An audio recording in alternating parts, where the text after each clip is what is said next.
Hello friends, welcome to national dental care channel. నేను మీ doctor యుగంధర్ని. ఈరోజు మనము చర్చించుకోబోతున్న ఇంపార్టెంట్ టాపిక్ ఏంటంటే డెంటల్ ఇంప్లాంట్స్ గురించి. సో వాటికి సంబంధించిన అడ్వాంటేజెస్, డిసడ్వాంటేజెస్, రిస్క్లు ఏమున్నాయి అనేటట్టు ఇది అందరికీ తెలిసిందే, చాలామందికి చాలా విధాలుగా తెలిసిందే. నేను చాలా సింప్లిఫైడ్గా ఊరికే జస్ట్ అలా అర్థమైపోయేటట్టు నేను ఊరికి చాలా సింప్లిఫైడ్గా చెప్తాను. మోర్ ఇంటూ ఇన్ని రకాలు ఉంటాయి, అన్ని రకాలు ఉంటాయి, వాటిలో ఇది వేసుకోవాలి అది వేసుకోవాలి అని కాకుండా అసలు డెంటల్ ఇంప్లాంట్ ఏంటి, డెంటల్ ఇంప్లాంట్ని మామూలుగా ఎప్పుడు యూజ్ చేస్తారు, వాటి వల్ల అడ్వాంటేజ్ ఏంటి అని ఒక సింపుల్ టాపిక్తో ముందుకు వెళ్ళిపోతాము. ఓకేనా? ఫస్ట్ డెంటల్ ఇంప్లాంట్ అనేది ఎందుకు యూజ్ చేస్తారు, డెంటల్ ఇంప్లాంట్ ఎప్పుడు యూజ్ చేస్తారంటే ఎక్కడ పన్ను పోతుందో అక్కడ పన్ను లేని చోట డెంటల్ ఇంప్లాంట్ ప్లేస్ చేస్తారు. అంటే పన్ను కట్టడానికి డెంటల్ బ్రిడ్జెస్ అన్న పాత వీడియోస్ కూడా చూస్తే డెంటల్ బ్రిడ్జెస్ అంటే ఏంటి, వాటి జాగ్రత్తలు ఏంటి, ఇలాంటివన్నీ చెప్పున్నాం. దాన్ని చూస్తే అర్థమవుతుంది. డెంటల్ బ్రిడ్జెస్ ఏంటంటే ఉన్న పక్కన రెండు పళ్ళని సపోర్ట్గా వాడుకొని ఫిక్స్ చేస్తారు. అది డెంటల్ బ్రిడ్జ్. ఒక పన్నుని రీప్లేస్ చేయాలి అంటే, కొత్త పన్ను కట్టాలి అని అంటే ఉన్న పక్కన రెండు పళ్ళని సపోర్ట్గా వాడుకొని ఒక బ్రిడ్జ్ లాగా ఫిక్స్ చేస్తారు.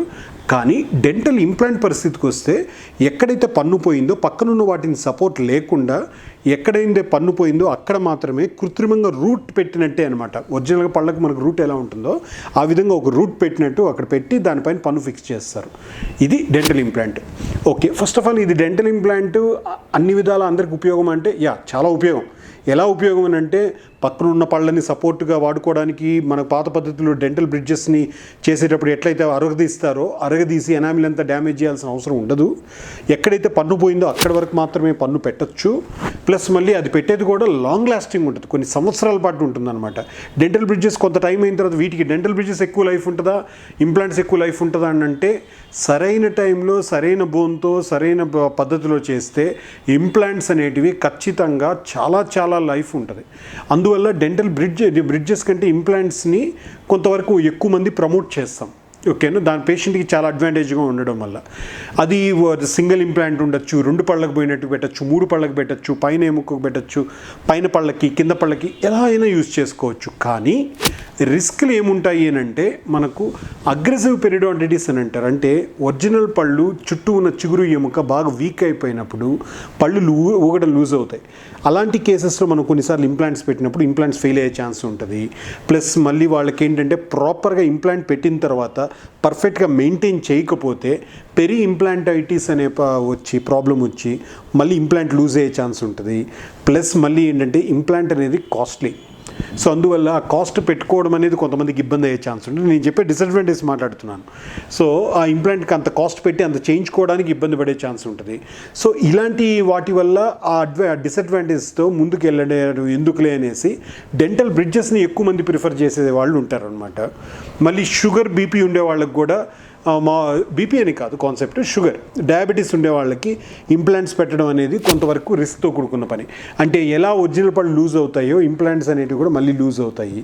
మళ్ళీ ఇంప్లాంట్స్ పెట్టిన తర్వాత లైఫ్ టైము ఈ స్మోకింగ్, ఈ పాన్ చివింగ్ ఇలాంటివి వాటికి చాలా జాగ్రత్తగా దూరంగా ఉండాలి. ఒకవేళ కొంతమంది ఫస్ట్ అప్పుడు బాగా మేము లేదండి కన్ఫర్మ్గా మేము ఎటువంటి పరిస్థితుల్లో వాడమండి అని చెప్పి వేసుకున్న తర్వాత మళ్ళీ స్టార్ట్ చేసిన వాళ్ళకి డెంటల్ ఇంప్లాంట్స్ ఫెయిల్యూర్ అవుతాయి. ఇలాంటి డిసడ్వాంటేజెస్ ఉంటాయి. కానీ బాటమ్ లైన్ చూస్తే డెంటల్ ఇంప్లాంట్ అనేది ప్రస్తుతానికి advanced and modernised treatment for tooth replacement అనమాట. సో అందువల్ల యూజువలీ మెజారిటీ ఏంటంటే ఒక కాస్ట్ అనే పద్ధతిని పక్కన పెడితే మెజారిటీ అలా డిసడ్వాంటేజ్ కంటే అడ్వాంటేజ్ ఎక్కువ ఉండడం వల్ల నవేడేస్ ఎక్కువ మంది ఇంప్లాంట్స్నే వాడుతున్నారు. అది ఫుల్ మౌత్కి వాడతారు, ఒక్కొక్క పన్నుకి వాడతారు, 2-3 పళ్ళకి వాడతారు. ఆ విధంగా ఇక్కడ పాయింట్ అంతా బోన్ బాగుండాలి, వాళ్ళ సిస్టమిక్ హెల్త్ కండిషన్స్ అనేటివి బాగుండాలి. ఇలా బాగున్నప్పుడు ఫస్ట్ ప్రొసీజర్ ఇంప్లాంటే బెస్ట్. అది. థ్యాంక్ యూ అండి. మీకు ఇంకా దీని డెంటల్ ఇంప్లాంట్ సంబంధించి ఏమైనా మీకు కంప్లైంట్స్ కానీ ఇంకేదైనా మీకు వాటి గురించి క్లారిటీ కావాలి అని అంటే కింద కమెంట్ సెక్షన్లో మెన్షన్ చేయండి, నేను మీకు హెల్ప్ చేస్తాను. Thank you.